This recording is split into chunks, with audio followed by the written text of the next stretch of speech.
Get started. Hello, everybody, and welcome to the November 2023 Portland IONS group. This month, I am just delighted to have Donna Rebadow with us. And Donna's had a fascinating life. Honestly, I looked through her resume. I'm trying to figure out how she fit all of this stuff in. I don't know many people who've done as many things as Donna's done. But we're going to start off talking about the miracle dog, Sadie, and her story. And we're going to move on to Donna's near-death experience. And we'll do some question and answer at the end. But a little bit more about Donna. She is a mystic. She's also a sports medicine acupuncturist. She has her own YouTube video called Exploring Consciousness, or website. And she's taught at the community college level in Arizona for 30 years now in health, wellness, psychology, and alternative medicine. Beyond that, she's taken classes, apparently quite a few, with the Monroe Institute, which I've always wanted to go to. And I haven't yet been able to spend that week there and get started, but it's on my bucket list. And she also does a lot of volunteering and like with the Red Cross, Project Understanding. She's a guide dog trainer. I could go on and on. There's so much there. I'm just really ready to just turn it over to Donna. And I did want to warn everybody that for some reason Janine is still showing as our speaker, and I'm going to switch the view up here. Hang on. Now I'm going to go to speaker view again and make sure I come up. Janine, are you on? Janine, can you please mute yourself? She's muted. Okay. Now you're up. Okay, great. Yes. Okay, good. So yeah, here we go. I'm just going to turn it over to Donna and she can talk about her wonderful dog. I was going to say, I hope everybody has their tissues ready. Hello, everybody. First of all, Teresa, thank you so much for inviting me to your group. It's really quite an honor for me, and I appreciate it. I know I never take for granted when I'm asked to speak, and I appreciate it. I just wanted to thank you for everything that you've done for this group also. And I know you and I have a lot in common too. So you guys have had problems in the past with sharing the screen and seeing PowerPoint presentations. I understand that, but I want to give it a try. We're going to see if this can come up. So today's meeting. Okay. So who am I? As Teresa said, I've done a lot of things in my life. And the reason that I've done that is I'm not married or had children. Now, all you guys that are married and had kids, I did stuff while you were taking care of everyone. So it usually comes up in discussion, and I'll say, "Oh yeah, I'm a pilot. Oh yeah, I was a pilot. I did this. I went to China. I did that." So who am I? Basically, I'm one beggar telling another beggar where to get the bread. It's just really simple. Just here's where you might be able to do some things. So that's who I am today. I think you sent out on the meetup some of the things that I've done too. So today's meetup, I'm going to talk about Sadie's book. I'm going to do that for about 45 minutes, and then you'll have time for question and answers. And I know it's long, so you can get up and move around. I get that. I've been on long meetings before too. And I'm going to talk about my near-death experience, and again, give you a chance for some question and answers. And then we're going to do a breathing session, and I'm hoping all the technology is going to cooperate with me. We'll find out about that. Okay. So the name of my book is Wednesdays with Sadie, the Miracle Dog. And if you want to, at the end, if you send me your email, I can zip file this presentation to you if you'd like. It's an ebook, a paperback book. And when I get back to Denver, I'll be recording the audio book. So it's out now, and that's what I'm going to talk about. So who is Sadie? So I love German Shepherds, and I had just lost my big German Shepherd Ruffian. So I was grieving. And all you guys know, when you lose your dog, you're just like, oh my gosh, I don't want to have another dog. I don't want to think about dogs. And I was in the book, I talk about how I met Sadie, and I was going shopping like we all like to do. And I was going into a Target, and out of the corner of my eye, I see a German Shepherd. Now, you all have your own breeds that you like, I would imagine. So mine happens to be German Shepherd. So when I see this dog, I just was drawn over there. And sure enough, it was the iDog Foundation, and they were recruiting puppy raisers, and I never had heard of this. And that day I was introduced to the guide dog world. So iDog Foundation trained German Shepherds for the blind. Now, at the time, as you said, I was a teacher at the community college level for 30 years. I've had a lot of students with disabilities. So I had a blind student, and I thought of her, and I thought, oh, that'd be nice, but there's no way I know how to train a dog, or I don't have time. We were starting a semester, even though I fell in love with the guide dogs. But the recruiter knew dogs, and he knew people, and he had pictures of the latest litter. Now, Sadie was one of 11 in this litter. So there's 11 pictures on this taped on this table. And I'm staring at this one dog, and it has a white elastic collar on. And it's like she drew me in right then and there. And I was like, no, I can't do this. I gave all the excuses about how I couldn't. I was too busy. I didn't want to get wrapped up in the dog and then have to give it back. Just said no. And he goes, well, do me a favor. Is there a dog here that you like? And I said, well, if I did this work, I would have to train this puppy with the white collar. And he pulled the picture off and handed it to me and says, well, put it on your refrigerator and for a week, and then give me a call. And so my best friend in the whole world, Mary Lou, was with me, and it's July in Phoenix, and it's 190 degrees out. And she goes, come on, let's go in. So we left the table, and we went shopping. And sure enough, I put that picture up on the refrigerator. And every time I passed it, I swear this dog was saying, hey, don't you want to do this? Hey, look at me. So after a week, I had to call and say, okay, what do we have to do? Now, in the meantime, my best friend and I were talking about the pros and cons.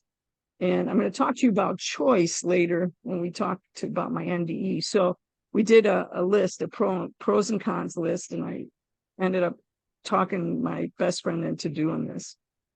And they come and they do a home visit to make sure you're okay and all that. So we cleared all that. And at 8 weeks, I got this dog. Now, on the campus, we got to name our dogs. Some of the guide dog schools don't let you name your dogs. So this school did. And I had a contest on the campus for the dog's name. And it came down to 5 names, 3 that started with an H. And I don't remember what those names are. People ask me all the time. I go, I can't remember what the H's are. But the S was Shadow and Sadie. So when I did an H sound, she never turned. She never looked. She was like, yeah, I don't even know who you're talking about. So I tried the 3 H's, nothing. Now, this is over a couple of days. Then I tried Shadow. And she would not look at me. So I thought, oh my God, this last one better be it. As soon as I said Sadie, she turned and looked at me, and I went, oh, you're Sadie. That was the start of the adventure. So we go into this. They train you to be the puppy raisers, so you don't have to worry about doing all the advanced training. It was our job to make them a good dog. So she goes everywhere where you go. They want you to have a lot of experiences with the dog. They give you a Arizona statue, a laminated little piece of paper that says the statues, and you can show it to people. No, we have the right to go in here. Here's the statue. And she had her little guide puppy in training jacket, and she graduated to guide dog in training. So the first part of the book, I talk about all this. I talk about these adventures. I talk about what it takes to train a seeing eye dog. And like Lisa, who's here, would say I had no idea the amount of work that it went into training a guide dog. And now whenever I see that, I think of Sadie, because everybody thinks of Sadie now when you think of that. It's so true. Go ahead. Did you want to say something, Lisa? It's so true, Donna. Okay. And so we were doing this for about 9 months. Everywhere that you go, we're doing training. You teach them how to sit, stay, calm, heel, all the things that need to save the dog and the blind person's life. That's what we were in charge of, and to give them all the different experiences. And then they have what they call the physical date. And you have to turn them in for a week, and they do behavioral. They see how their behavior is, and then they do all the physical tests and make sure, because what I didn't know is the guide dog has to be 100% perfect. And I didn't know that. They can't limp, they can't have any diseases, they can't have anything wrong with them. So out of the 11, chances are if 1 or 2 of them made it, that would be fantastic. Well, that's a lot of time and effort into training a dog that may not end up being a guide dog. And I didn't know that. So remember, this dog is with me, next to me, on my side, every single moment for 9 months. That's everywhere you go. You kind of get used to that. Well, when you have to turn them in for a week, I didn't realize how devastating that was going to be. So you turn them in, and I felt like, where's my dog? What happened to my dog? And oh yeah, it's not your dog. You had to sign paperwork and do all this. So in the book, I describe what that was like. Just was really horrible for that week. And then you get them back, and they sit with you and say, okay, she's physically perfect, and here's the behaviors we want you to work on. There was a couple of behaviors that we needed to work on. And then they give you the turn-in date. The turn-in date is the day you no longer are going to have this dog. And I'm like, oh, you gotta be kidding me. If this 1 week was bad, what am I going to do when it's turn-in date? So my best friend and I decided we're going to book a trip to Italy. I don't want to be in the United States after I turn in this dog. I don't want to, we're just going to leave the country. So we actually had booked a trip to Italy. I thought that's great. Okay. So we do the last little bit of behavior that they want us to do, and then comes the turn-in date. And we asked our friend Noelle to be our designated driver. It's not because we were drinking, it's because we were crying. It's like, I'm not gonna be able to turn in this dog and drive home. So here comes the date. I'm trying not to have a lot of emotion because I don't want Sadie to pick up on the emotion. And we're going down to the iDog Foundation. That's where we trained twice a month for 9 months, 12 months. So she was used to us making this trip. So we go into the main room, and the guy that talked me into doing this is he says, Donna, it's time. I couldn't let go of the leash. I had a death grip on this leash. And he had to actually come over and pry my fingers. I mean, he didn't have to hurt me, but he did have to take the leash out of my hand. And then when she walked into this room where all the sleeping area is for the dogs, she looked back at me, and Mary Lou's my best friend, and our friend Noelle are behind me. And when she turned and looked at the 3 of us, we all burst into tears. And there she went. And we have to now get in the car with the 3 of us crying. And then off we go to Italy. And in the book, I describe what happened in Italy in a place called St. Michael's Cave. And it was pretty extraordinary. I was saying these prayers and got interrupted by a metaphysical voice. And I have my head down, I'm praying, and I hear, yeah, that's nice, good prayer, but what do you really want? I'm looking around like, who would interrupt somebody's prayer? Who would do that? I'm just sitting here minding my own business, and I don't know who the voice belongs to. I'm like looking around. I close my eyes again, put my head down. I go, okay, well, whoever that is, you really want to know what I want? I need to know that Sadie's going to be okay. And then nothing, it's like, okay, Well, people started moving around and they were going to go up to communion at Mass. And this fur coat, now this is Italy in July, and it's very humid. And I'd lived over there and I've never seen, all the time that I'd been in Europe, I'd never seen a guide dog, let alone a German Shepherd, never. And so people started moving and I looked up and there's a fur coat on the ground. And I'm thinking, what is that fur coat doing there? And it gets up and moves, and it's a German Shepherd dog taking their blind person up to communion. And I hear the voice, was that fast enough for you? Was that a good sign for you that everything's going to be okay with Sadie? And I'm just bawling my eyes out. So my best friend's used to this metaphysical stuff happening to me, but we get outside and she goes, what was that all about? And I told her, oh, Donna, only this can happen to you.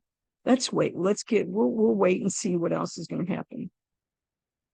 Well, part of the tour in Italy is we went to Assisi. And if you know, St. Francis of Assisi is the patron saint of animals. So we're going all around. We're doing our own little tour. We visited all kinds of places in Assisi, and we're heading back to the hotel.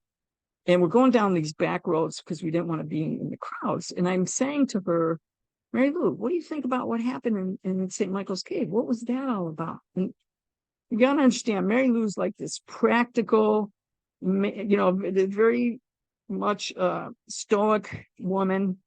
And she's just standing there. And she turns to me and she goes, I think we have to wait. I don't think, that was what you might have thought it was. We're just going to have to wait and see how it plays out.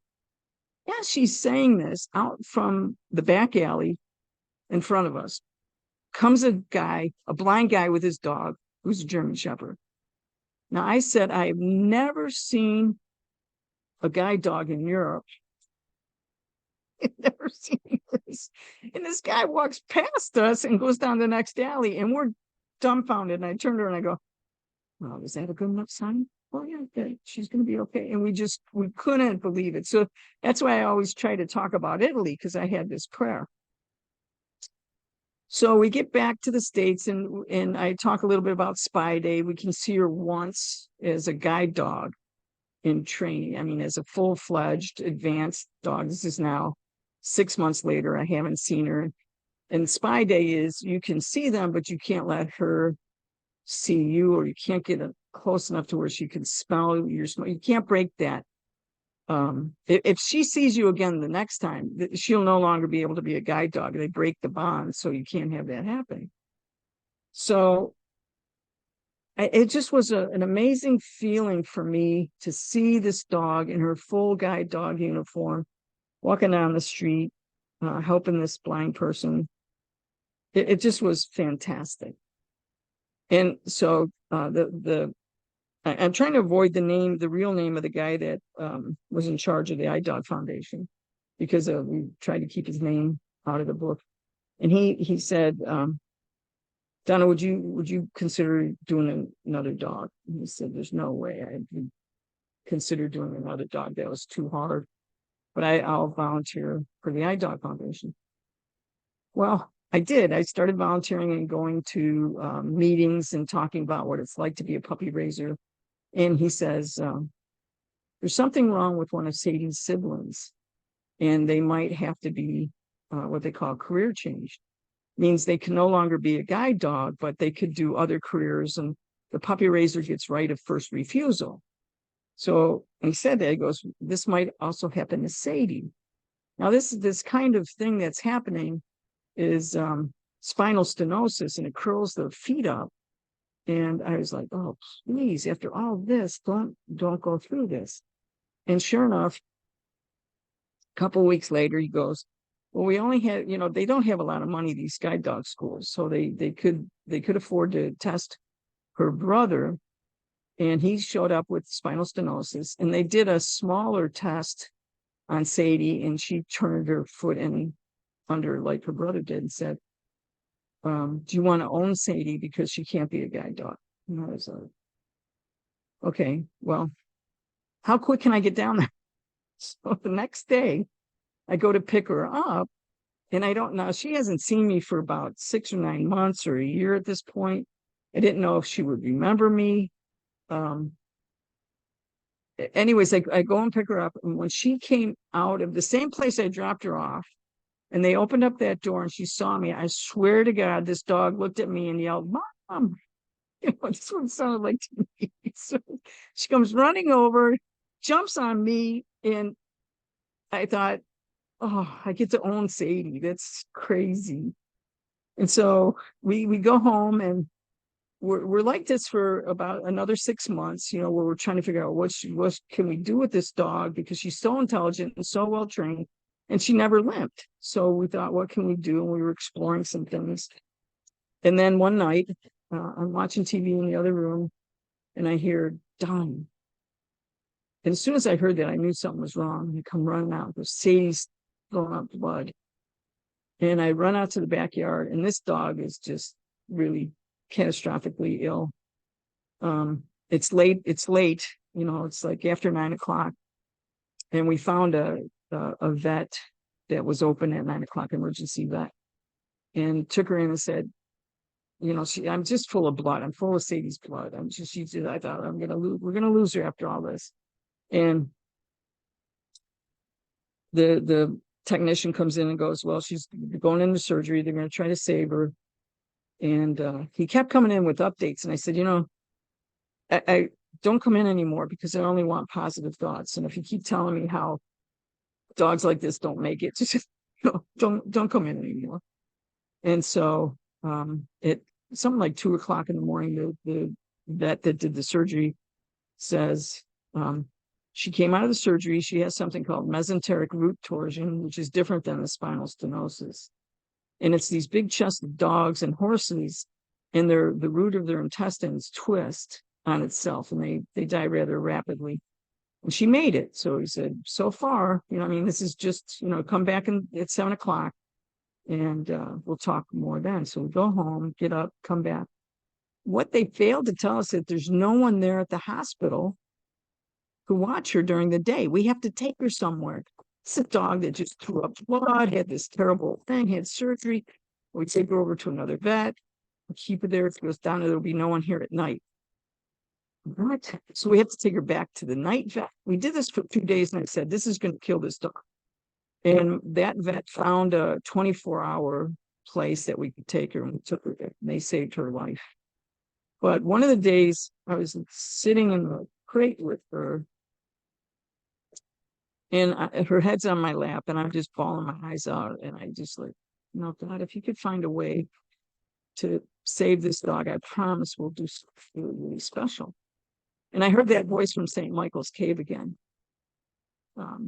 My wish that there'd be someone that would love this dog, that I know that she would be taken care of. That was my prayer. Would you let me know she's going to be okay?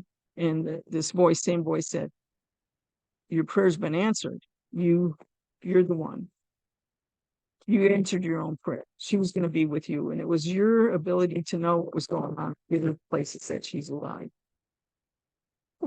So sure enough, we go out of the guide dog world and we'll start going to the pet therapy world. Now, when she came out of being sick, very skinny, but she still weighed 78 pounds, but she was very skinny. And we ended up taking her down to a local hospital.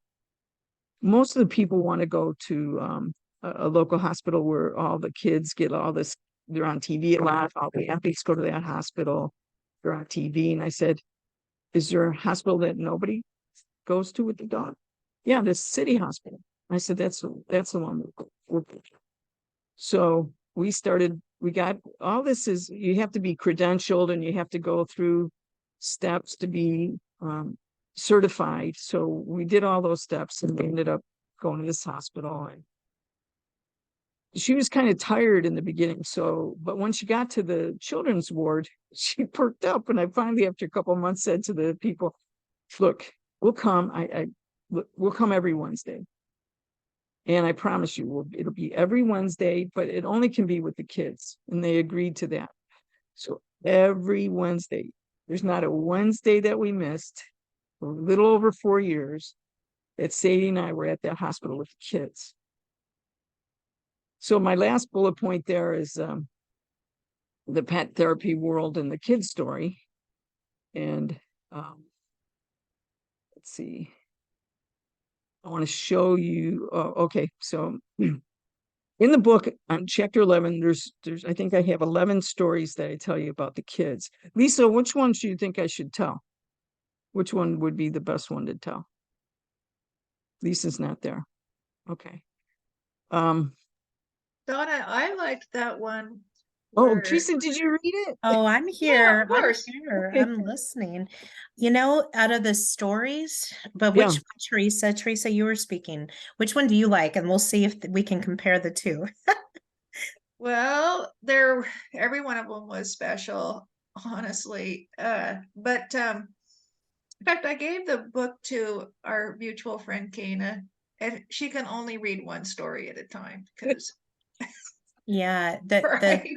I know they are all so moving. I told Donna I had to put the book down at several points, just as you said, the friend, because they were just so moving, but at the same time, like they were riveting. So you wanted to keep reading, even if you had to take a break. But I think there were a couple that stood out for me. First of all, the one where Sadie jumped up on the bed with the Yes. kiddo. That's like I was just I think that just shows her intuition. Yeah. And also the one where the child was scared of dogs and had a dog. I think she was hospitalized, or the person was the kiddo was hospitalized due to a dog injury. I mean, how incredible those two were. But I mean, the kid running down the hall, and I you might as well give them all data. But those three, I think, stick out mostly in my mind. Okay. Okay. And what about you, Teresa? Well, I was going to say the first one that came to my mind was Sadie jumping up onto that bed, which I'm guessing was probably not really allowed. Um, but also the young girl who had lost her family and her dog and didn't speak. Okay, I'll do Yes. let me do the first one, the child. Yes, she could jump up on beds if they allowed her to get up on the beds, but I didn't like to do that. But we come into, so you can understand it's every Wednesday and we get a list from the child life staff, what room we can go in, what room we cannot go in, and what they hoped we would accomplish in rooms. So again, I'm not telling a lot of the story, but basically that's the story behind it. So we come in this room and the moms, if you're looking at the bed this way, on the left, as I'm looking at the bed, the mom is there and she's kind of propping up her baby. And Sadie and I came to the right. And the mother goes, "Oh man, that's a big dog." I said, "Yeah, she's just a big dog." And no matter what we did to feed her, she still was only 78 pounds, but she looked a little better as the time went by. But she's just a big dog. And the mom started saying, "Can she come up on the bed?" And she gestured with her hand. And I didn't give Sadie the command. And she jumps up on the bed anyway. And I was like, "No," as I'm saying to the mom, "No, she can't get on the bed." And she's jumping on the bed. So I'm like, okay, I guess she's gonna get on the bed. And the way that Sadie got on the bed, I thought she was laying on the child's legs. So as the mom's talking and Sadie's moving around, I mean, just kind of inching her way toward the kid, I'm trying to nonchalantly put my hands under the covers and move Sadie off the child's legs. Now, I couldn't tell if this was a boy or a girl. I mean, and I don't know how that's important. I guess the child was sick. And you just saw that in her face. So I'm putting my hands under the covers and I'm looking for the child's legs. And I realized they had no legs. And that's why the mom was propping the child up. And Sadie knew this in the sense of she turned her body in a circle in such a way that the mom could have the child lean over and pet her. And again, the noises that the children would make of glee, of even when they couldn't talk, they touching her and rubbing her.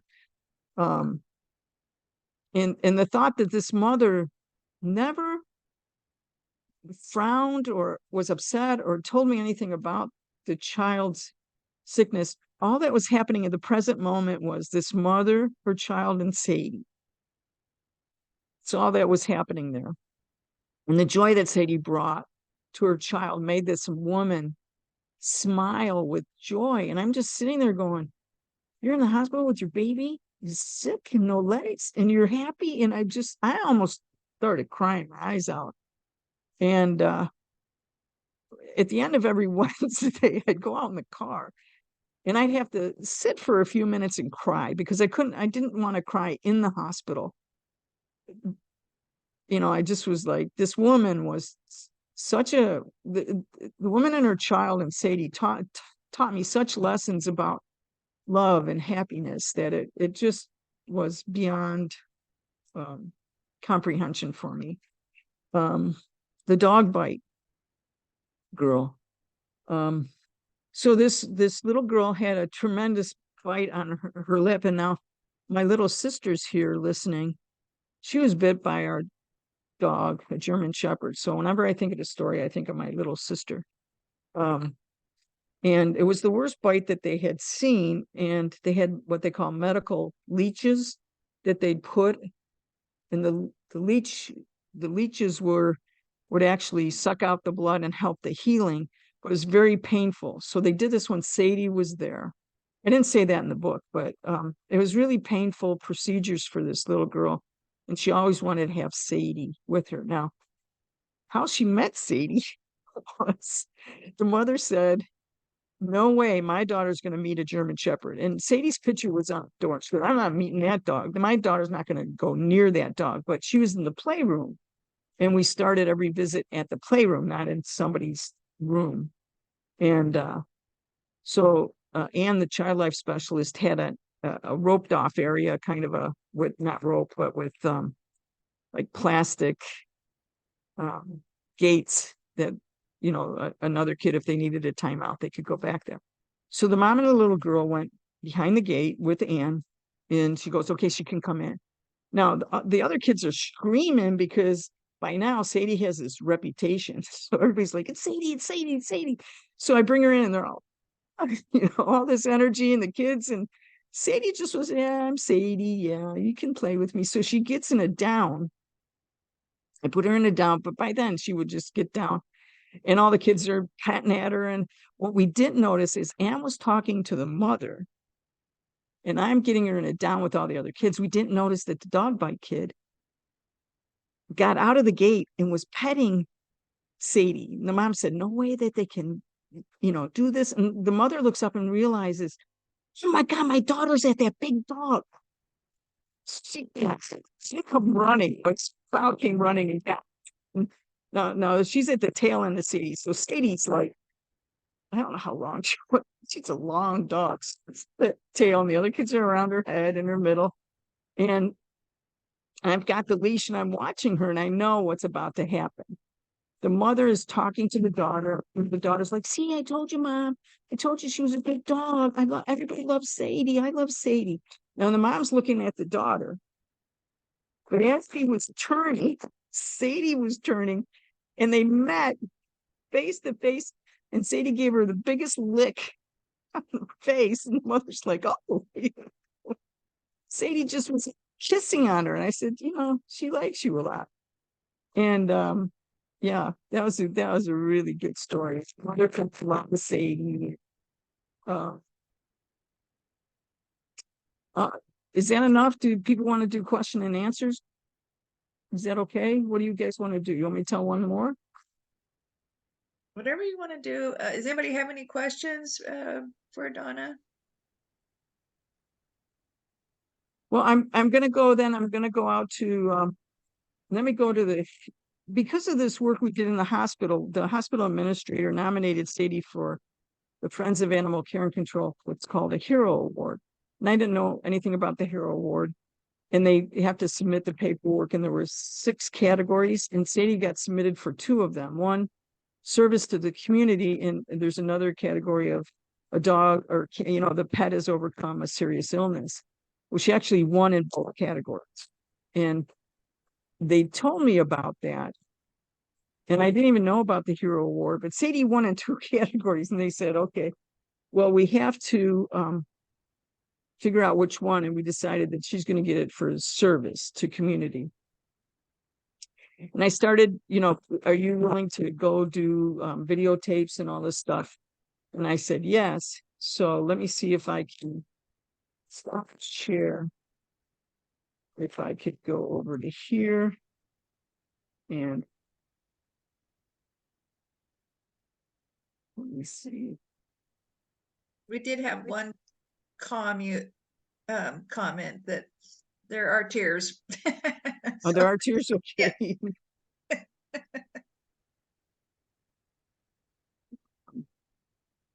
And that I can't wait for your audio book, Donna.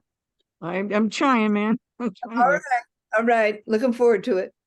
Okay, let me see if the book is easy to read. I got through it in maybe like 2 days. I just couldn't stop reading. And it's nice to have, and it's also nice to share with other people. what I was doing is I'm going to share the screen. I'll show you one of her videotapes. Let me know if you can see that. I can see it. That's a big dog.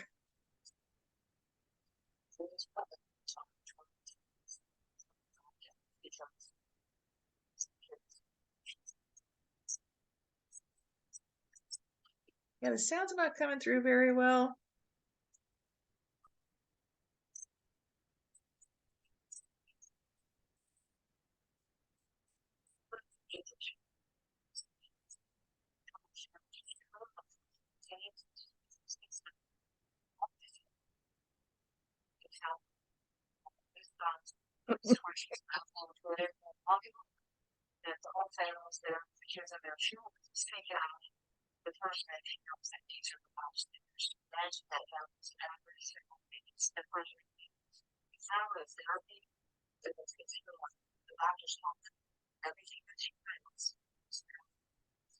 There she is.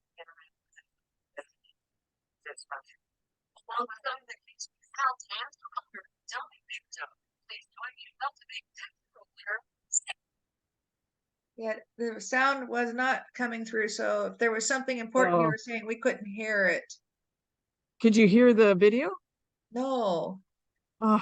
The sound was garbled. Okay, let me see if I can do it. We'll try another way.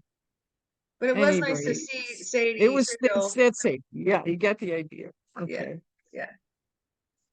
So we'll now go to question and answers for Sadie. I'll open it up to you guys. The one thing I want to say I was surprised at with your 2 stories from Italy, seeing eye dogs that are the shepherds. We have a big center here that trains seeing eye dogs, and they don't use German shepherds. It's usually a maybe a lab, or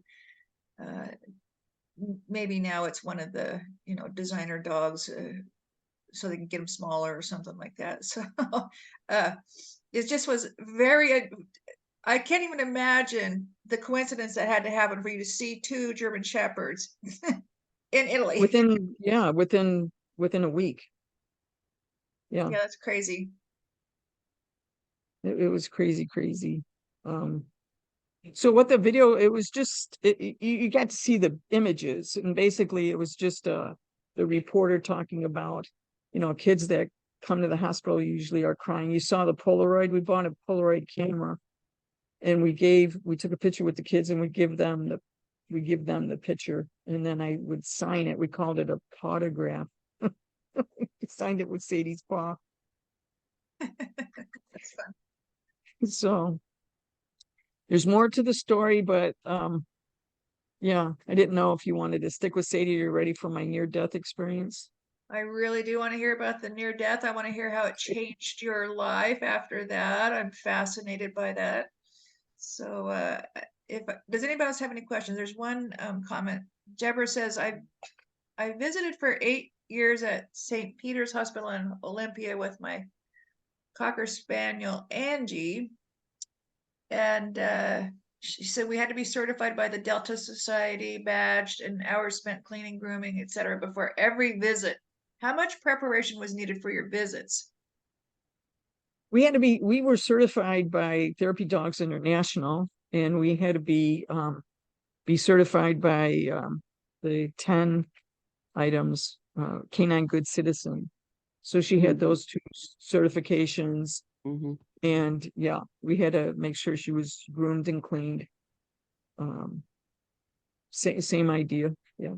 Yeah, it's a huge commitment. It's incredible experience. If anybody, really wants to look into that, you will have memories you'll never forget the rest of your life. But it is a huge commitment in time and effort. But as Donna knows, the stories are worth it. It was an incredible experience. So Well, thank you for doing that, Deborah. So Deborah's an animal communicator now. Donna, do you consider yourself to be an animal communicator as well? No, I consider the animal I could communicate was Sadie and my pets, but I've not really been able to communicate with other people's animals. I know people that do, so I wouldn't even put myself in that category. They're very special. I've got enough stuff that I do. Leave Yeah. that to Deborah. So thank you for doing it. Yeah, thanks for coming. This is great for folks to hear. Awesome. Okay, we'll go back to share screen.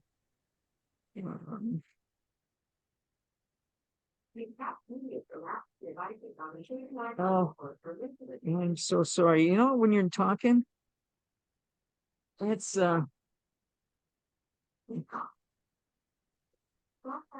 hey Google, that's not this thing's looking wrong.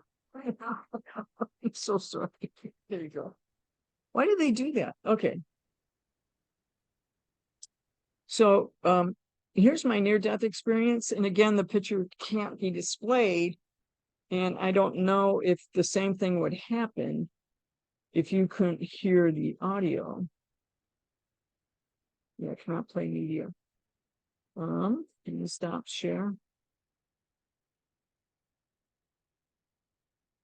Donna, do you know that there's a special button for the optimizing the audio from the computer? When you go to the share screen and before you actually share that. Okay. What's it say? On mine, I think it's in the bottom left.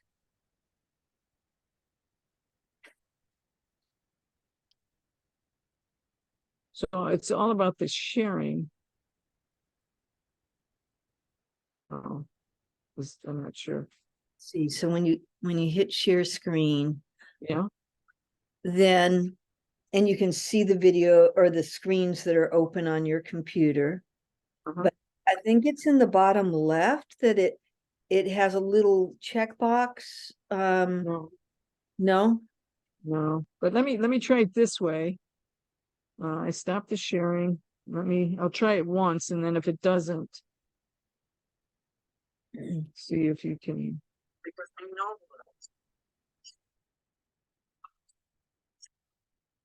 Can you see that? We can see it, and But not the audio. okay, yeah, there's most definitely a box that pops up when you first start to share screen that you have to check in order to hear the audio on the video. Okay, then I won't do that. It really is basically. Let me go back to that. Let me go to this one. Thank you for being patient. So you can see that, right? Yes. Okay. So what that video was, it was from a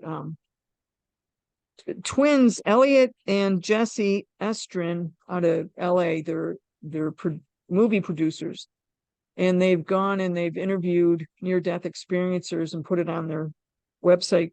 It's on a YouTube channel called Coming Home. And I was interviewed, and it's it's a really nice video about my near-death experience. But basically, in case that happened, I have this little PowerPoint. My family and I were on vacation in northern New York, and we were out on the lake, and we'd been fishing in the morning, and this boat was a very powerful boat, and it could switch from fishing boat to a recreation boat rather quickly. And it was about 11:45. And we decided that we want to go out on the lake toy before lunch. And the lake toy is an inflatable raft, I guess you would say, in the shape of a bullet. You know, if you can imagine a bullet and two pontoons. And the name of the toy was called the Bullet. And my sister Cindy and I decided we'd go first, and I was in front of her. She was behind me, and it's towed by a tow rope. And the boat takes off and it drags you around. And my brother-in-law decided it would be fun to, you know, put us in circles so that you fall off. And it's a lot of fun. We were having a great time.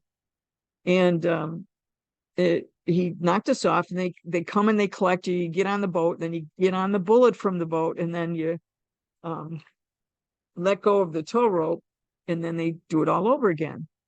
Then what happened was a series of physically impossible things happened right in a row. And one was that my brother-in-law yelled, "Get off the bullet, the boat is sinking." And what was impossible is that boat had a torque screw on the bottom, and no water could get on the boat. So we're like, how could it be sinking? Water can't even get in the boat. And it's my brother-in-law, his nephew, and his nephew's baby on the boat. So we're real concerned about, well, if the boat's sinking, get to shore, and, you know, we'll be okay. So I looked back behind me to see which way my sister was going to throw the tow rope. So she had it all, whatever was left, she had it in her hand, and she throws it to the left. And I roll into the water on the right. And the bullet gets kind of drifts over and gets in the way of my brother-in-law's vision. So he can't really see us in the water. He just sees the tow rope and the bullet. And I looked down, and the tow rope was wrapped around my leg above the knee. And I'm sitting there going, how did that happen? It's a nylon tow rope. It can't sink. She threw it to the left. There wasn't a lot of rope there. How could it get down and under my leg and then up around my knee? And I got my life vest on, and I'm trying to figure out how I can get this off when I hear the boat start. And I know what's about to happen. What happened was the tow rope strangled my leg to the bone, and I was dragged underwater. And I realized he doesn't know I'm there. And I'm drowning because the force, I said it was a powerful motor, twin motors. And the force of me being dragged through the water is hitting the water's hitting my chest, and it's forcing the air out of my lungs. And I start saying things like this to myself. I said, oh man, I really could use that air. It's getting knocked out of me. And I'm going, oh my gosh, I could use that. Number two, I have 5 college degrees, for heaven's sakes, and not one of them is going to help me come undone. All this knowledge, I can't figure out. I'm being drugged, so there's no way I can bend over. I can't, I'm just, this is it. And I go, oh, now I know how I'm going to die. And then my next thought was, where will they have the funeral? Will they have it in Arizona or in New York? And as I'm having that thought, I pop out of my body. Now, I've never died before, so I didn't really know about a death experience. I never heard of near-death experience, but I pop out of my body. I feel like there's a thin veil that I go through, like a saran wrap, like it's very thin, and I pop through that, and I realize I'm dead.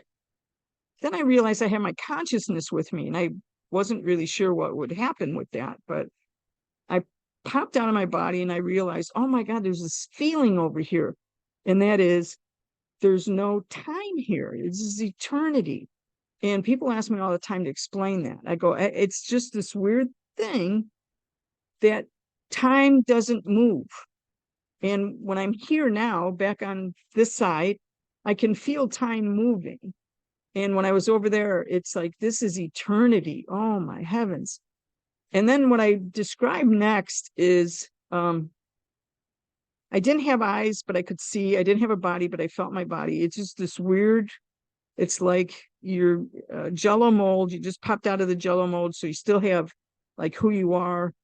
That's what it felt like. I've just popped out, but I'm dead. And I looked down I knew where every cell in my body was. That was the freakiest thing. And it's like they each had a personality and they were laughing and giggling. So I'm looking down, I'm going, what are you guys laughing at? And it's like, he's coming, he's coming, he's coming. And as I'm looking up to see who's coming, I felt the presence of the entire universe coming up. Like if this was the earth and this was someone coming up, that's what it felt like. And I go, oh, I'm about to see God. And then all of a sudden, boom, I'm in his presence and I hear, I am the creator of the universe. Now, when I said that on my film with the twins, there's a whole bunch of people got mad at me because I didn't say God. I said creator of the universe. But you got to understand, that's how he described himself to me. So if he's the creator of the universe, that's what I'm going with. I'm not going to be going, oh, are you God? Are you, it's like, okay, creator of the universe. That's what it is. And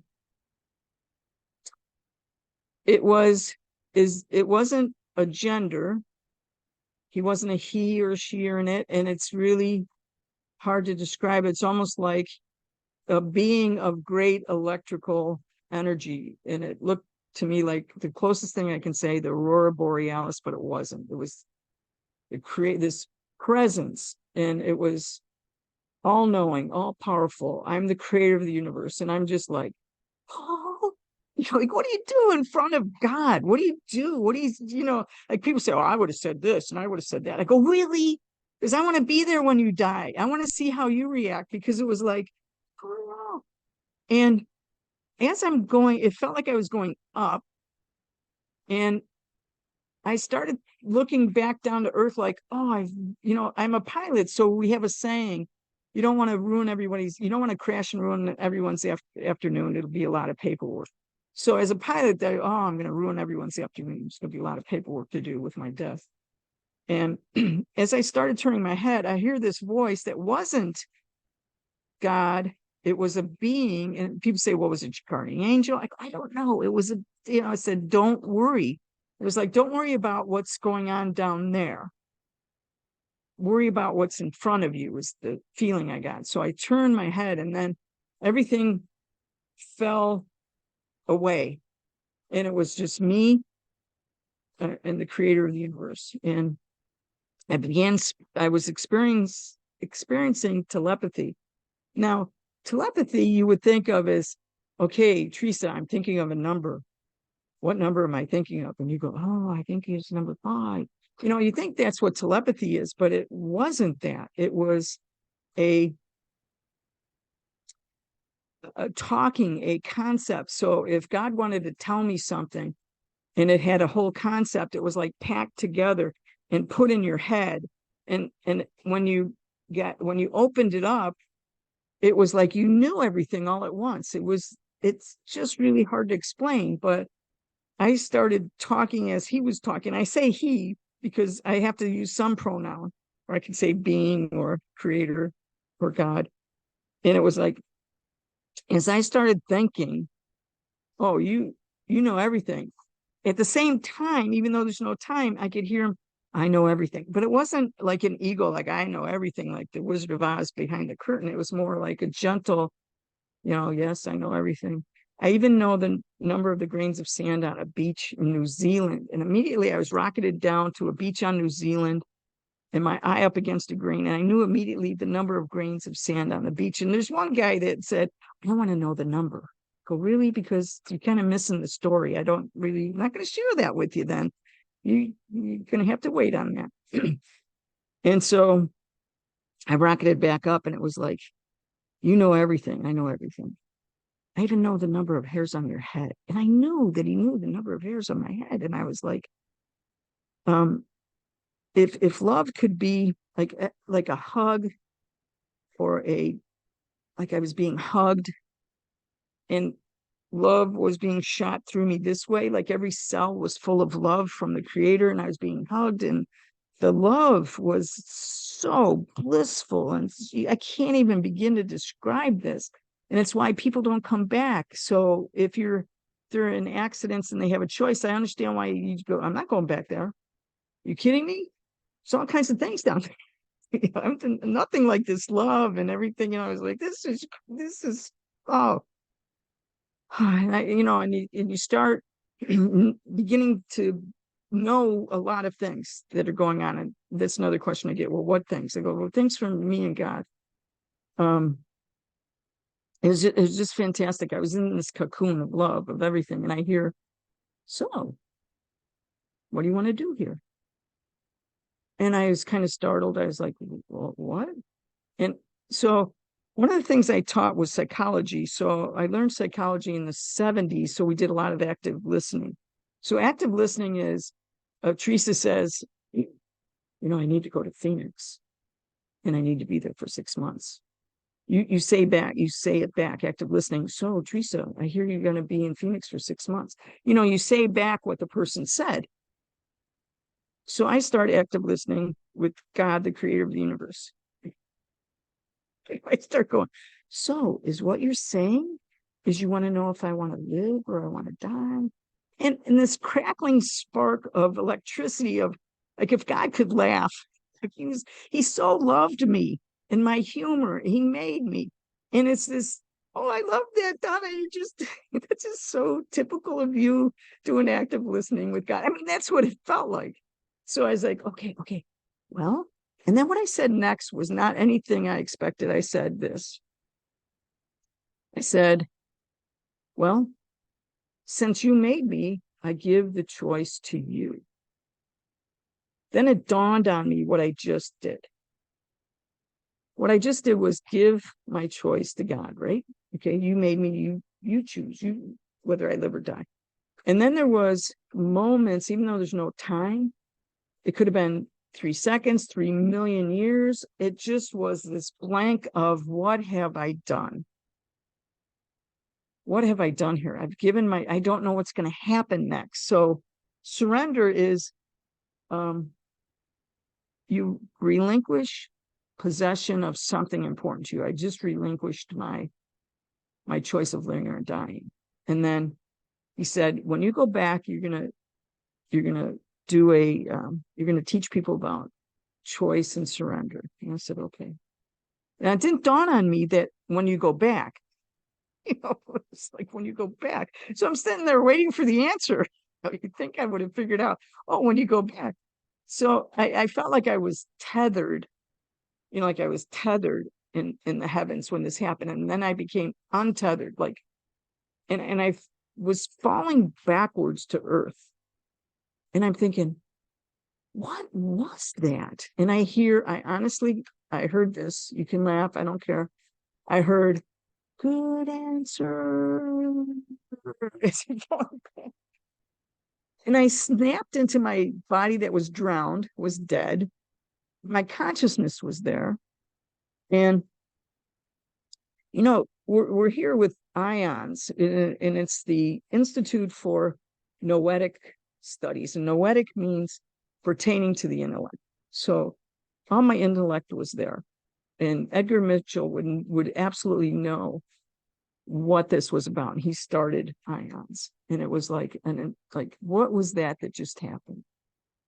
And I heard the boat stop, and I put my arms up like to swim to the surface. And I'm thinking a couple of thoughts. How are they going to get the rope undone? And how are they going to get the water out of my lungs? And I could feel human hands under my armpits, and I thought it was my sister, Cindy. And I get to the top, and it wasn't. There was no one around. And I was getting help getting rid of all this water. I mean, I had no idea how much water you could hold. And I looked down at my leg, and it wasn't amputated. It was strangled to the bone. So the tow rope above my knee was all I saw was this little, it looked like my bone, but it was all the tissue being strangled to the bone. And it came undone. And I asked the teachers of physics at Paradise Valley, could that have happened? They said, no, that couldn't have come undone, but it did. So that came undone. The water came out. I came back to life, and my sister was there. So they got me to the shore, and they got me to the hospital. And people ask for, I didn't tell my story this happened in 98. I probably didn't tell my story for about 15 years because I was like, I didn't know there was something called near death. I didn't know there was, an organization on near death studies. I didn't know who to talk to. Like, hi, did you die? Can I talk to you about that? Or what was it like for you? But since then, I've told my story. I've heard more near death stories, and they're all so different. And people ask me about that. And I say, it seems like it's a designer death. As if God so loves you individually that he's going to give you an experience that's just between you and him. It was the most magnificent time. It was,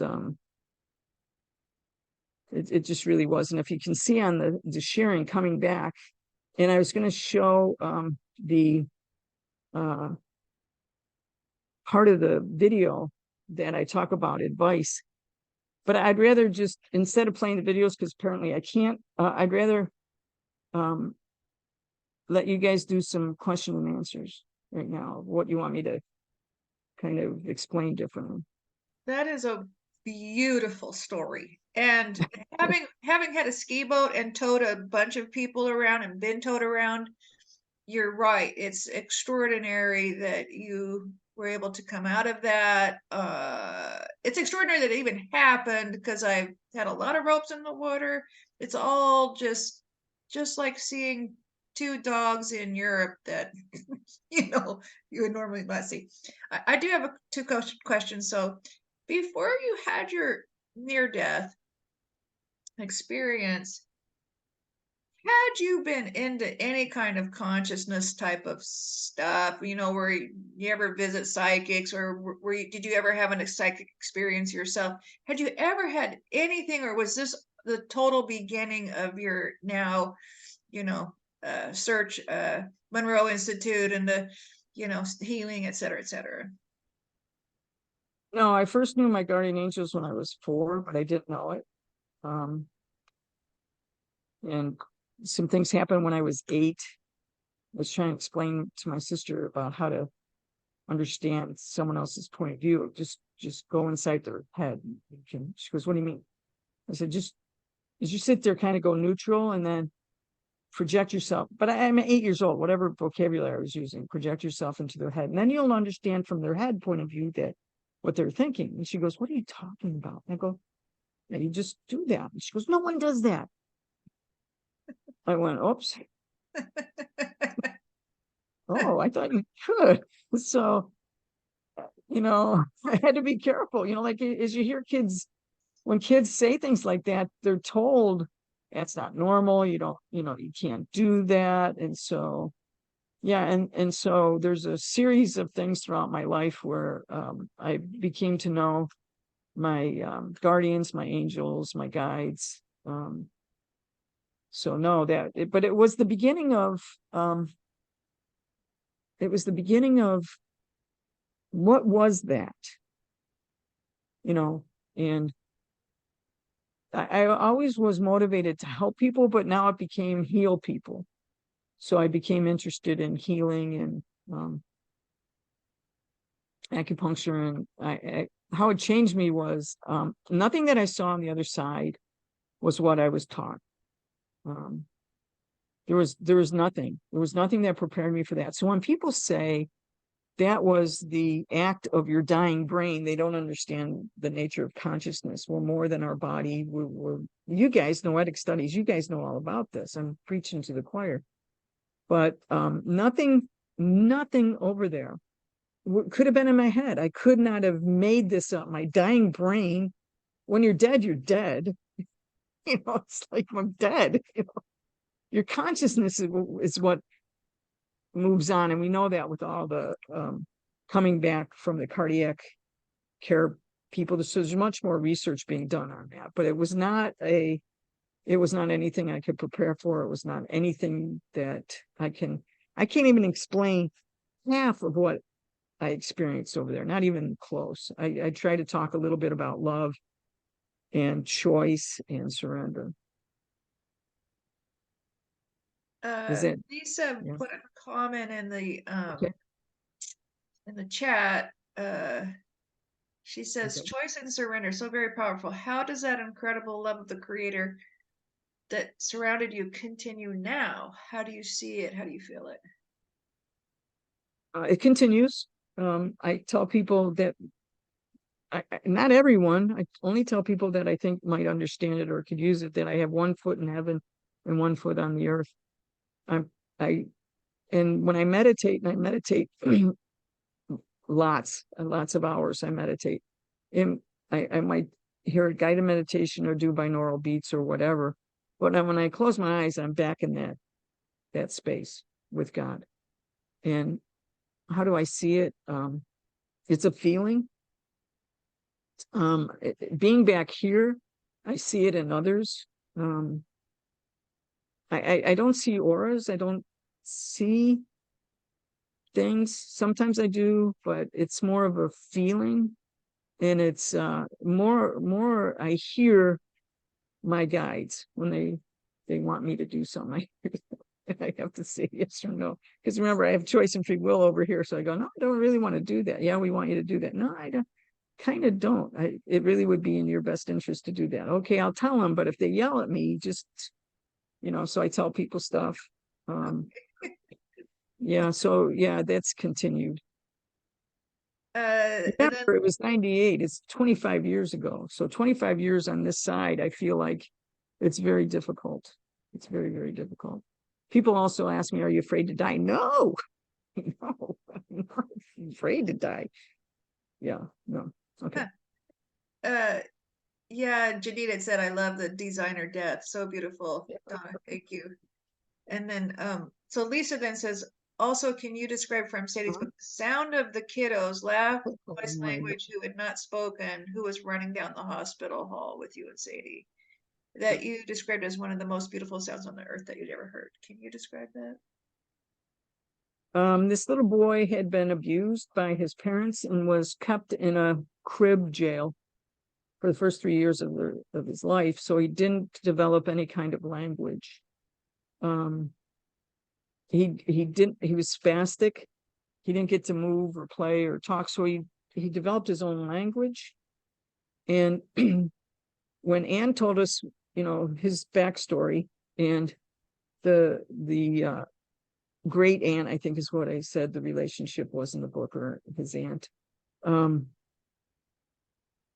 was there with him. And someone called DPS, and they came in and they got the kid out, but he was very, very bad shape. So they brought him to the hospital. And the only way that they could keep him quiet, you know, like settled down, was they created a crib jail for him at the hospital. She tried to prepare me when I was going to go in the room. And they said, he doesn't have a language. He's very spastic. He may try to hit Sadie with a toy. And I thought, really? Okay. No, we just want to know if you can get him on the floor with Sadie, and if you can just pet her. And I thought, and we'll walk on water when we get done, right? Like, what are you saying? You're asking us to do this thing. Okay. So we go into the room, and there was the crib jail, and he was there, but the crib jail was open. You know, the top of it was open, but he was in the crib. And when we came in, the great aunt or the grandma woke up. She speaks Spanish. So my Spanish was like, okay. So I did my best Spanish. We're here to visit with my dog, and she understood. She knew what we were there for. They had prepared her. So she got him out of the bed, and he spastic walks toward Sadie, but she's now in a down. And so he doesn't know her size. She's in the down. And he picked up a truck. Now I've got her leash and I'm ready for, as soon as he tries to hit Sadie, I'll grab the truck and I don't know what's going to happen then. But he put it in front of her face and was telling her about his truck in his little language. And Sadie was turning her head like German shepherds do. So they were talking, and I was just watching this going, oh man, this is pretty incredible. And so Sadie's long and she has a long leash. So I always hang on to the leash at the end so that if the kids want to hold the leash at her neck, they can do that. But I have a death grip on that leash. She's not going anywhere. So I think it was the grandma said, or Anne came to the door. Someone said, could you get him to walk? And I said, okay. And so I said in Spanish, I want to go for a walk with my dog. And so he starts picking up the leash and spastically going to the hall. And he wants to walk Sadie. So it's like a T shape, the hall. So there's a long hall and a T shape, but he wants to run the long hall. He's walking kind of spastically, and he begins to run, even though his run was spastic. And I had yet to hear him laugh. It was more like this little talking language. He started running and laughing. And it made the whole place stop. Nurses were coming out, parents were coming out, doctors were coming out, because he wanted to run. He found this freedom, and he's running up and down the hall. And this sound that he made was, I don't know if you know that commercial for the Volkswagen with the little girl laughing when the dad sits on the seat and plays Jitterbug, and she laughs every time. I don't know if you know that commercial, but I love that laugh. There's nothing compared to this sound that came out of this boy. Was this joy, I found this freedom with this dog, and this dog is giving me support, and I can run down the hall. And it was this most amazing laugh, voice. Now, you notice that my hair is white. It's different than the video that you saw where it was a little less, it was salt and pepper. Well, I was tired then. So it's like, I can't keep running up and down the hall with this kid. So the grandma aunt came out into the hall and said that it was time for him to go back into the crib. And I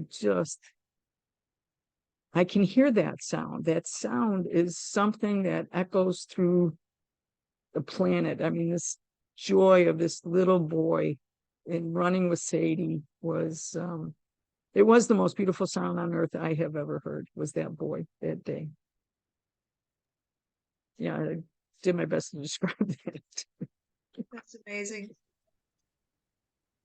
So my near death was before I had Sadie. So for me to have that near death and no spirituality, and see Sadie's spirituality and her humanity and her intuition and her intelligence was, it just was amazing. Okay. All I gotta say is just wow. All of this is just so amazing, and it almost makes me look forward to my own designer death. Yes, it's I'd say like 95% of the people have great experiences, and I know there's a percent that don't, but I didn't see any of that. I didn't see any of I just saw love, and I saw how we have to make choices. And I have a podcast called it's called Exploring Consciousness with Donna. But my companion website is exploreconsciousness.com. Just the word explore with consciousness, exploreconsciousness.com. And I put my podcasts up there.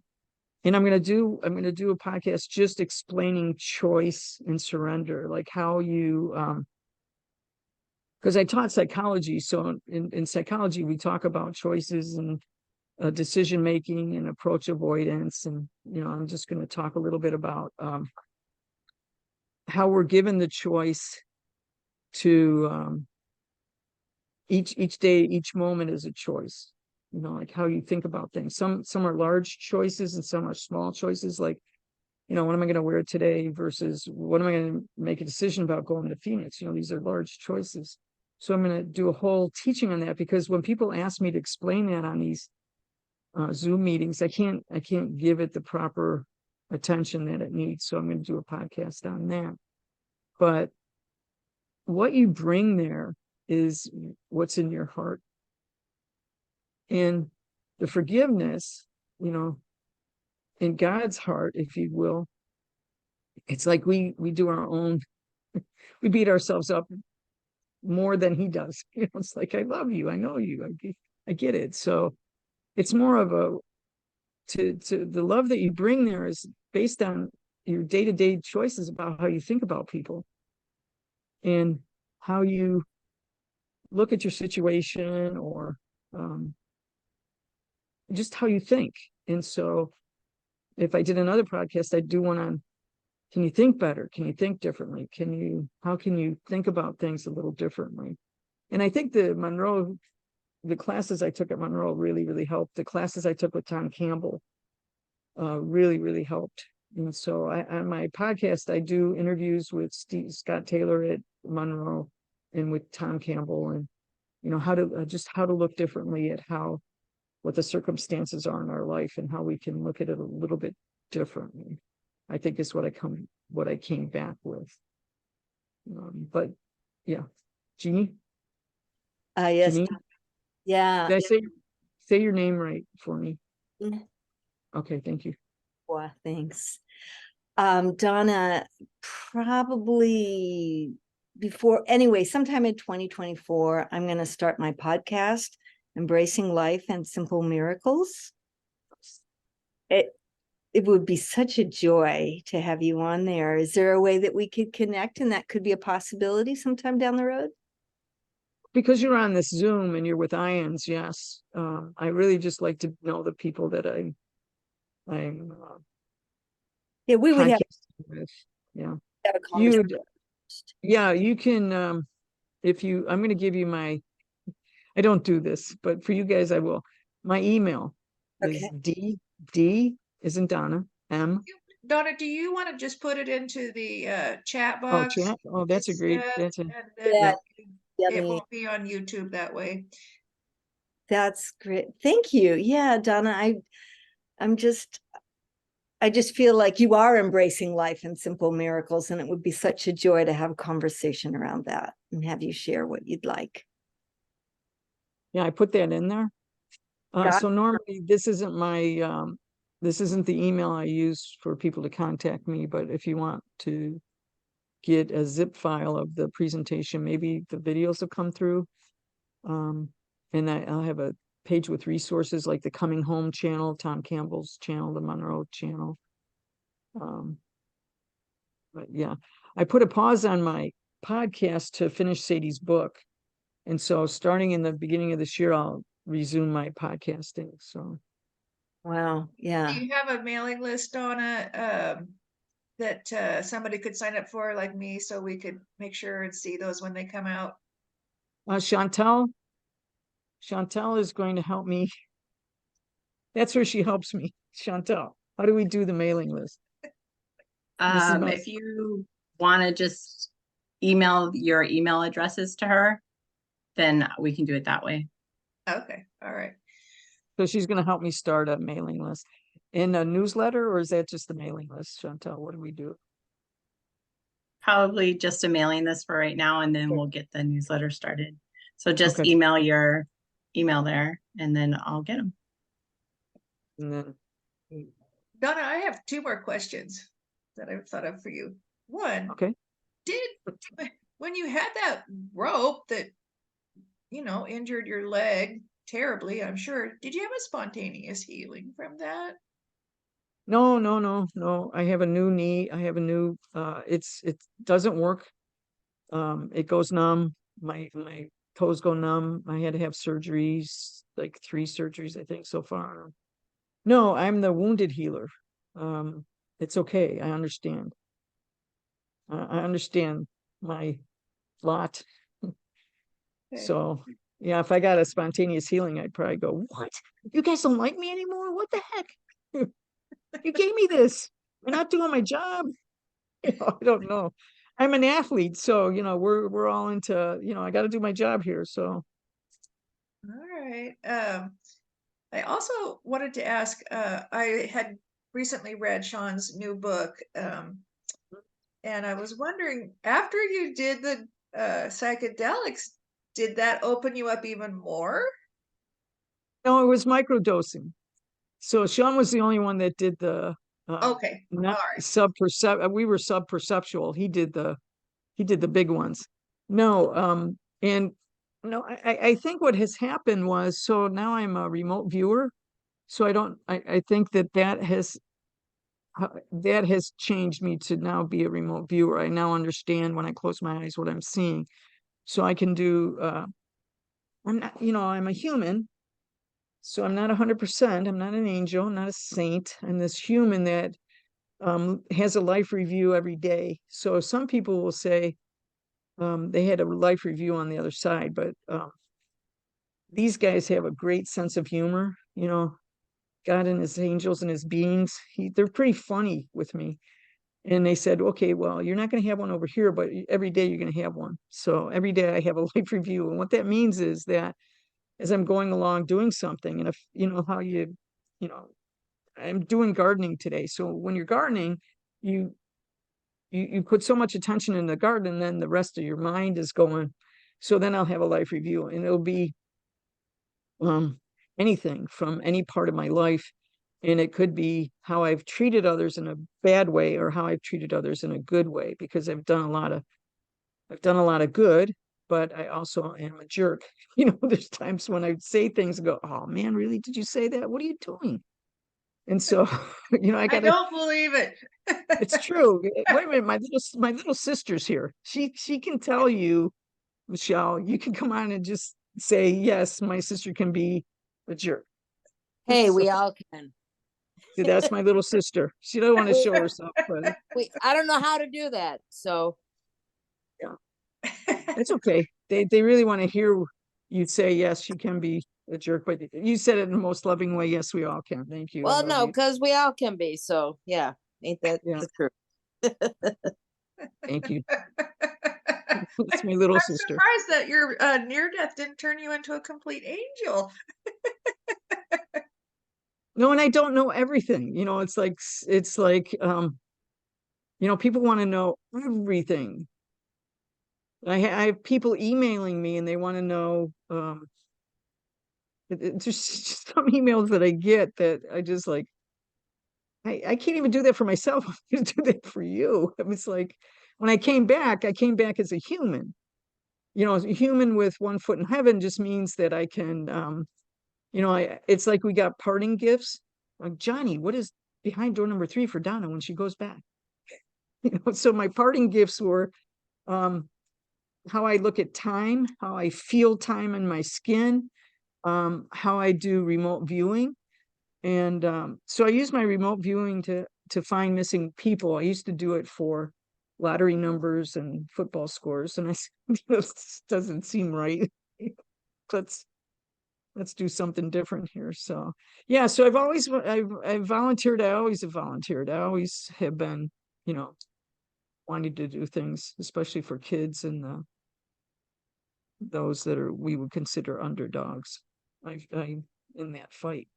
Tanya, how are you? Are you going to ask me a question? Come on, girl. She's not talking. Okay. Were you talking to Kana or Kana. yeah? I always say Kanya. Kana. Finally made it. Can't wait to see. Yeah. Okay. All right. So, So, I've done a little remote viewing as well. In fact, that's how okay. I met Sean initially, was Okay. at an APPI conference. Yes. And, just for everybody else, it did open me up some. I started recognizing that I was having more synchronicities. That was Yes. probably one of the main things, was just noticing, wow, I just thought of that. Oh, there's that thing. Yeah, Little things like that. I think I'm going to make a note there that one of the other podcasts I'm going to do on signs. Like, how do like people ask me, how do you talk to your guardian angel? You start talking like you would in a relationship. Hi, I'm Donna. What's your name? A lot of times when you're listening, it sounds like your own voice. So you have to begin to learn how they speak to you in signs and wonders. And so uh, Suzanne Giesman does a really good job on teaching people about signs. She asks for signs all the time. She would ask her guardian angel, well, if that's true, you're going to send within 24 hours, you're going to send me a sign of the name Eureka. And she'll get it. And she always cracks me up. She'll always be surprised. I'm surprised. I've been doing this for 30 years or whatever. I love Hey, that. Kana. Kana, did you want to say hi? Are you unmuted? She's not unmuted. Okay.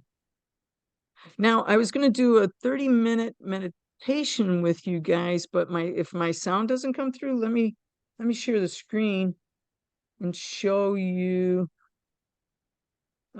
We did the near-death experience. What is choice and surrender? Okay. So this slide is stress relief, 432 hertz breathing with binaural beats. And I'm teaching you diaphragmatic breathing. And the big thing is how you're sitting right now. So if you're slumped over, I want you to sit up and open up your abdomen. And in the background, it's 432 hertz. Now, I'm a musician. So if you're a musician, you understand that when you going to tune your instrument, it's going to be in 430. What is I don't even know the normal hertz anymore. I always go to 432, and that's like that frequency is really, really good for I believe the coherence healing. And when I would play my Native American flute, my friend Mary Lou, she had surgeries recently, so I would bring my Native American flute into her room, and I'd play. I have a flute that's tuned to 432 for healing, and play that for her healing. But the biggest thing is to sit up, open up your abdomen, and most of us are chest breathers. We breathe very shallow. But if you learn how to breathe diaphragmatically, as you inhale to a count of 3, and Dr. Joe does this really well. So Wim Hof, a guy by the name of Wim Hof, does a really good job. But you're going to inhale for 3 seconds through your nose. And as you're doing that, you're feeling your abdomen fill. Hold it. And then exhale for 4 is what I was teaching you with this. Let me see if I can show that. Let me stop the share and share screen again to. No, it's just not going to do it, is it? No, okay. All right. It's just not going to do it right now. But in the resources, I'll put the, let me see if I can do it here. I think I can do it here in the chat. You've taught me how to do it in the chat. Okay. Yeah, just put a link in the chat, and all of you who are on who want those links, you can save the chat at the end for yourself and find it later. Or if you click on it right this minute, it'll open up another window on your computer, and you can find it that way too. Right. So I have that 432 playing in the background while I start at your head, and I have a whole thing for going through your entire body. And it has a really nice picture. Let me see if I can share screen again, if you can even see the picture. Okay. That's the website. So if I hit play, you're not going to hear, let me know. I'll hit play and see if you can hear it. Nothing? No, Uh, you can close it and reopen it and see if you see that box where you can check that to hear the sound. it will close all my other stuff. Let me see. Oh, Close it. or you can Okay. just stop sharing and start resharing, and then you should be able to see the box where it says, it's probably at the bottom where it says enhanced sound or something like that. Yeah, I don't get that. Okay. All right, it's not a problem. Imagine, if you will, the binaural beats in the background and me saying, breathe in for 3, go to the top of your head. And I want you to look at your face and relax all the muscles in your face. I want you to just feel your jaw clench and then relax. Clench and relax. So you're training your body to feel the difference between clench and relax. So you're training yourself to know that difference. And then we're going to go down to the neck and shoulders, where you hold almost all of your stress in your shoulders. And you're going to shrug your shoulders up as tight as you can. Make it uncomfortable. Then drop them down. And then tight and relax. Tight and relax. All while you're listening to those beautiful binaural beats in the 432 hertz in the background. And then we work all the way down the body, down the arms, and the chest, to your fingers. And the idea is to clench and relax. Clench and relax. Down to the pelvic area. Hold in your belly and relax. Hold in your belly and relax. And then if you're sitting there, scrunch up your legs and relax. Scrunch up your legs and relax. And your lower body, you're going to bring your toes toward your shin, and then it's going to make your calves tight, and then relax and point them forward. Scrunch and relax. Scrunch and relax. And move your ankles in circles. Move your whole body. And come back and count up 3. 1. Come on back. Come on. Shake yourself out. Listen to the music. That wasn't 30 minutes, but that's what I was hoping to teach you. The idea is to sit correctly, to breathe from the belly, to scrunch and relax, starting at your head and going down while listening to that beautiful music. It takes about 30 minutes. When I first did it, I fell asleep, I think, at my fingers. I didn't make it down the rest of the way. I wake up kind of snoring, going, what? I missed that. Very good.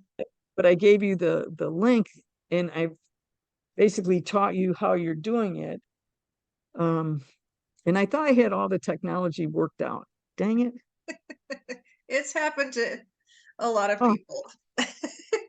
I even did YouTube videos on how to do this, so this wouldn't happen. So Well, okay, so I'll take question and answers on the whole thing, on my bio, my resume, my book, my near death, and the breathing. I'll take questions from all over the place. I think Kana wants to say something now. She's Okay, Kana? Hey, Hi, Donna. It's nice to see you again. so good to see you. Yeah.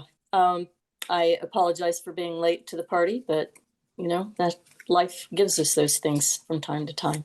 I don't have a question. I'm just Okay. thoroughly enjoying this and cannot wait to catch the first part of it on replay. It's lovely to see you again. Good to see you. So good to see you. Thank you. got to thank Kana for encouraging me to get to reach out to you. Thank you, Kana. You're Thank you, welcome. Janine. I just was thinking about Sadie, and you know, it's like she had multiple lifetimes Yes. that was contributing in different ways, just as you have. I mean, every time you name another thing that you've done, I'm like, seriously? Did you see my resume? It's like, no, you can't, people can't get through the whole thing. And it's more of a, I was listening to my guardians when they would say, you know, go here, do this. Okay, go here, do this. Okay. So I was a waitress in Switzerland. I was a house painter. I worked in a pickle factory. I was a professional athlete. I was a college professor, blah, blah, blah. I just did stuff. Yeah. But Sadie did the same thing. So Sadie was, she was a guide puppy. She was a guide dog. She was in advanced training, then got, oh, by the way, what you didn't ask me was, did her brother get sick with that? Yes. Did she? No. She would mimic her brother. And so we think with the spinal stenosis that she was just watching him and thought that's what she should do. And if you read the end of the book, you'll see that it showed up at the end. The spinal stenosis showed up at the end of the book. And she lived 13 16 years. We went from the hospital to the hospitals, the 9 lives that she had. She was a good friend of mine, Father Nathan Castle, said maybe all that she went through prepared her to couple with her kids, and I would agree with that. So, yeah, and I saw her during an out-of-body experience. I got to see her on the other side. So I actually got to hug my dear Sadie. So beautiful. I have a friend who had a dog, Sadie, a dachshund, who all of a sudden just had some kind of a neurological or something where she just lost her back legs. And so she had a little wheelchair. So when I'm like, Sadie, I got to get my friend Christine to watch this video because it'll mean a lot to her. Thank you so much. Thank you for listening for almost 2 hours. Donna, do you have this? I'm sorry to interrupt. Do you have the sense that we do go through our lifetimes with a little group of people possibly, and maybe animals too? If you're talking about angels and guides, yes, we all have them. Many of them. Most people think if none, you're making this stuff up, Don. No, you have at least one, but most of the time it's many. And I like to give the message, no unemployed angels. So when people ask, so I have a list of people from around the world. I guess I have an email list from people around the world. Will always email me asking for my prayers, my healing. And so I do that. I keep a list, and I have a little spiral list, and I keep the names and what they want. And when I go into meditation, it's gonna laugh. Here's how I talk to my angel. Okay, everybody, round up. Here we go. This is the list for today. And I want you to, here's some people that got in contact with me. We still hadn't worked on that shoulder. So let's go ahead and get in there. So it's like, I picture the person in do you know on a helicopter, when it's a helicopter rescue and they have that cage that they bring up? So I put you in that cage and then I surround you with the first layer of healers, second layer, and then all unemployed angels. And it's up to them and God to work on you, but it's my job to bring you up in the cage. And come on, everybody, let's do this. So I love did that that. answer your question? So yeah. Well, it kind of not exactly. I was Okay, asking, tell me your question again, and I'll focus. Okay. but that answer was great. I did. I was asking about like soul groups, like when you reincarnate, you do you have the notion that you go through, some people say you go through your various lives with a soul group, and also I'm also expecting animals, so animals in your soul group maybe. Well, so to answer that question is yes, in my belief system and what I saw over there, yes, you go through with groups, but you get choices of groups. And so you have humans here that you can consider soul groupings that you made decisions on the other side to come in with. I think of it more as spirit animals as opposed to a specific animal, but I guess what it did for me is open up to all possibilities without being a fool. You know, if you don't stand for something, you'll fall for anything. So I'm open to possibilities, but I still can assimilate the information into my belief system. So I believe that you have a grouping of beings on the other side that are helping you make decisions about what you're going to come in for, but you still have free will. So you can still say no. So I tell people, so I have a lot of suicides. I was working with a lady in Finland who just wanted to take her life badly. And so we were talking every day, and I said, you want to go through this again? You want to go through this again?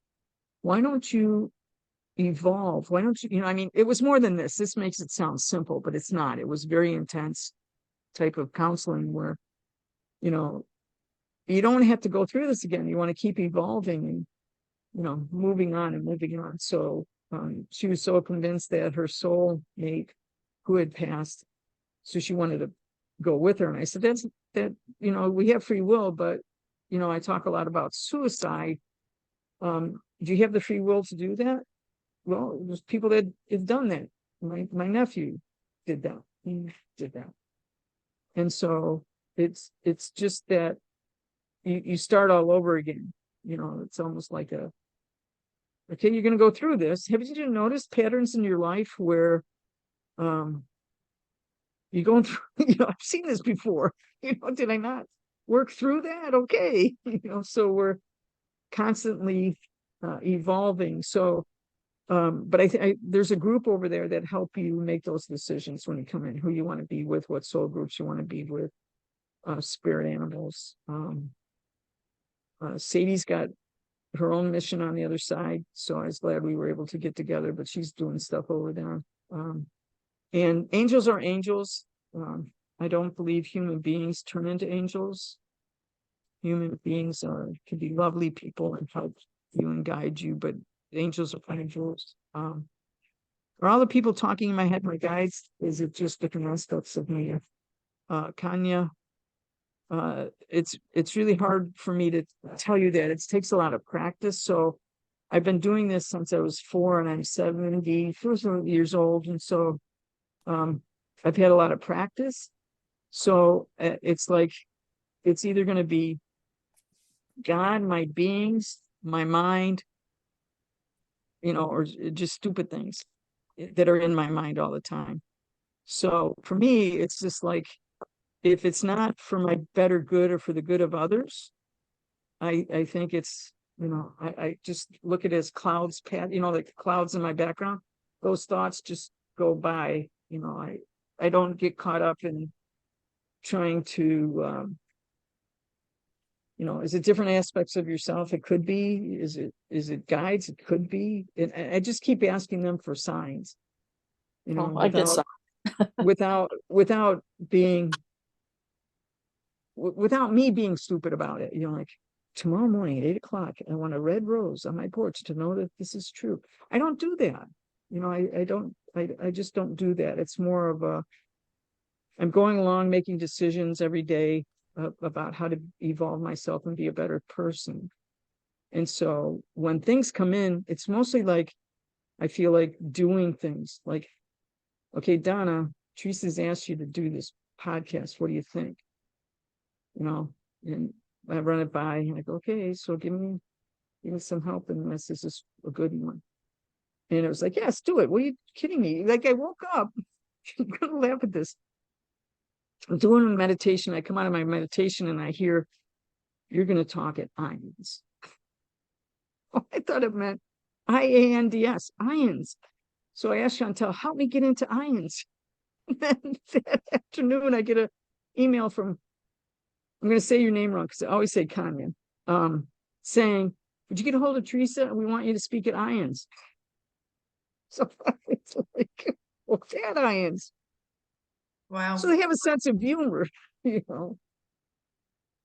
Well, we are so honored that you Oh, did agree to come and talk to our group. And I feel like we've kind of taken up a lot of your time now. Does anybody have a last question or two for Donna? come on, you guys, come on. Give me something. I want to know if you taught middle school sports, because when the basket and that whole story, it just feels like that with the Well, angels. I was a professional fast pitch softball player. In my college team, we made it into the Basketball Hall of Fame. So I was an okay athlete. I was pretty good. So yeah, I've taught from my youngest was 4 years old, so I taught preschool, and my oldest was probably 84 because I was teaching elder hostel at a college in Buffalo. So I knew in sixth grade I wanted to be a teacher, so I basically been teaching and playing sports. So I think I'm just naturally, come on, kind of thing. So Well- yes, I taught middle school gymnastics. Basically how to tumble. Donna, tell us your website address one more time so that it's on the video. What's the website?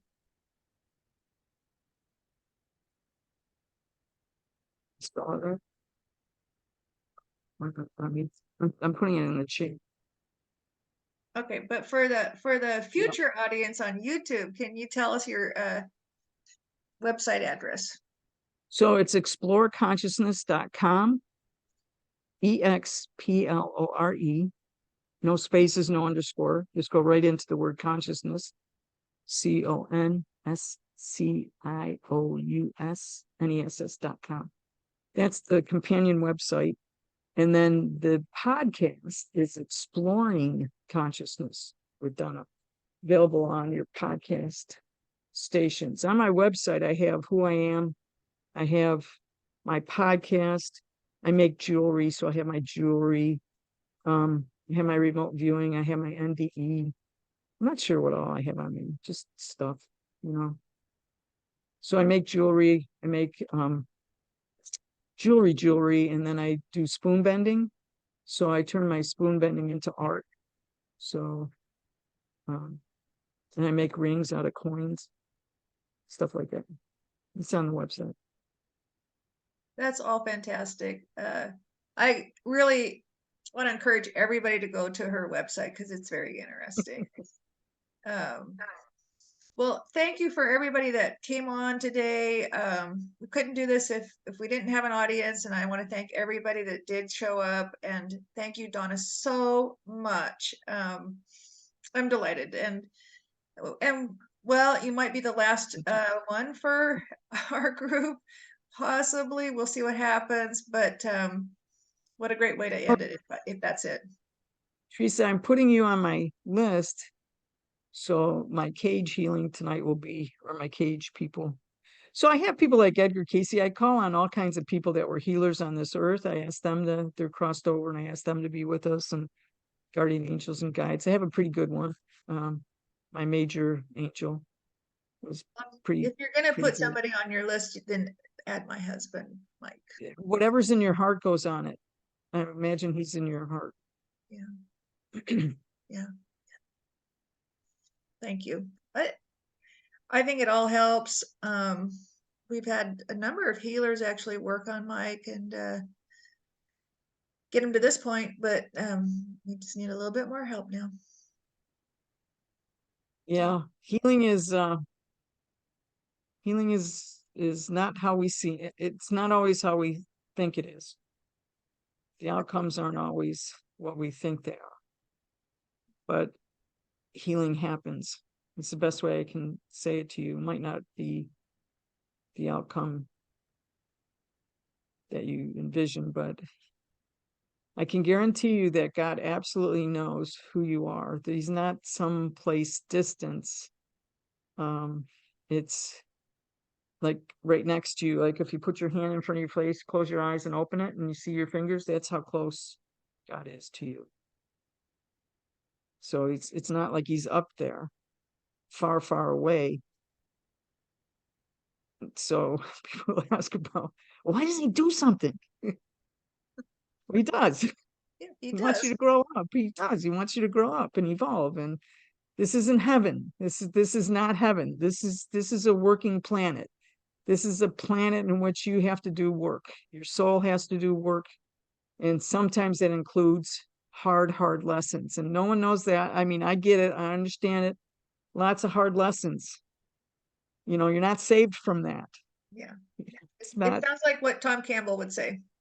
It's something Tom Campbell would say because I'm such a Tom Campbell person. I'm probably speaking his mouth without even knowing it. Yeah. It's like, you know, it's not, you can be as angry as you want to be.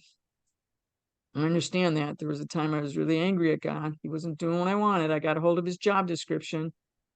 I was trying to do it. He goes, give me my job description back. You're supposed to learn this lesson. Oh, okay. All right.